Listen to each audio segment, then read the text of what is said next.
ಈಗ ಮಾತ್ರೆ ತಗೊಂತಿರ್ಬೇಕು, ಪೌಷ್ಟಿಕ ಆಹಾರ, ಒಳ್ಳೆಯ ಆಹಾರ ಮಾಡಿಸ್ಕೊಂತಿದ್ರೆ, ರೆಗ್ಯುಲರ್ ಆ್ಯಕ್ಟಿವಿಟಿ ಮಾಡ್ಕೊಂಡ್ರೆ ಇದು ಕಾಯಿಲೆ ಪಾಡಿಗಿರುತ್ತೆ ಅಂತ ಹೇಳ್ತಾರೆ. ಸೊ ಈಗ ನಾವು ಯುವಕರಿಗೆ 15ರಿಂದ 17 ವರ್ಷದ ಯುವಕರಿಗೆ ಈ ನಮ್ಮ ಹಾವೇರಿ ಜಿಲ್ಲೆಯಲ್ಲಿ ಇದು ಅರಿವು ಮೂಡಿಸುವ ಕಾರ್ಯಕ್ರಮ ಅಂದರೆ ಮ್ಯಾರಥಾನ್ ಮುಖಾಂತರ 3 ಕಿಲೋಮೀಟರ್ ದೂರ ಇಲ್ಲಿಂದ ಬೇಕಾರೆ ಈಗೆಲ್ಲ ಗೊತ್ತಿದೆ. ಈಗ ಈ ಟೈಮ್ನಲ್ಲೇ ನಮ್ಮ ಬಸ್ ಸ್ಟ್ಯಾಂಡ್ ಮುಂದೆಲ್ಲ ಹೋಗ್ಬೇಕಾದ್ರೆ ಯಾಕೆ ಹೋಗ್ತಾರೆ ಎಲ್ಲ ಜನ ಕೇಳ್ತಾರೆ ಏನಿದೆ ಅಂತ. ಅವಾಗ ಗೊತ್ತಾಗ್ತಾವೆ ಇವತ್ತು ಹೇಳ್ತೀವಿ ಜಾಗೃತಿ ಬರೋ ಕಾರ್ಯಕ್ರಮ ಆಗುತ್ತೆ.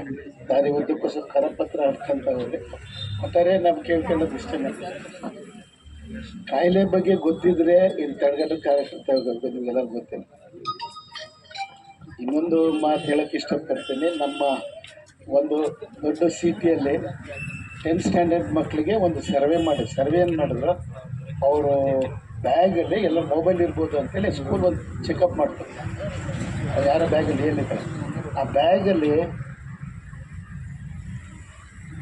ಮೊಬೈಲ್ಗಿಂತಲೂ ಇರೋದು ಜಾಸ್ತಿ ಇತ್ತು ಮೊಬೈಲ್. ಅದಕ್ಕೂ ಅನ್ಸ್ಕೊಬೋದು ಅಂದರೆ ಅರಿವು ಮೂಡೋ ಕಾರ್ಯಕ್ರಮ ಅವ್ರಿಗೂ ಅರಿವು ಮೂಡಿದೆ ಅಂತ ಅರ್ಥ ಆಯ್ತು. ಹೌದ್ರಾ? ಸೊ ಅದೇನೇ ಇರಲಿ. ಸೊ ಇವತ್ತು ಜಾತ್ರೆ ಇದೆ.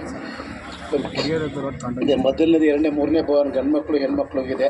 ಬಹುಮಾನ ಶಾಲೆಗೆ ಓಡಕ್ಕೆ ಹೋಗ್ಬೇಡ್ರಿ.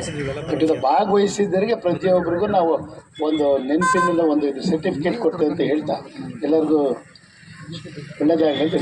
ಧನ್ಯವಾದ.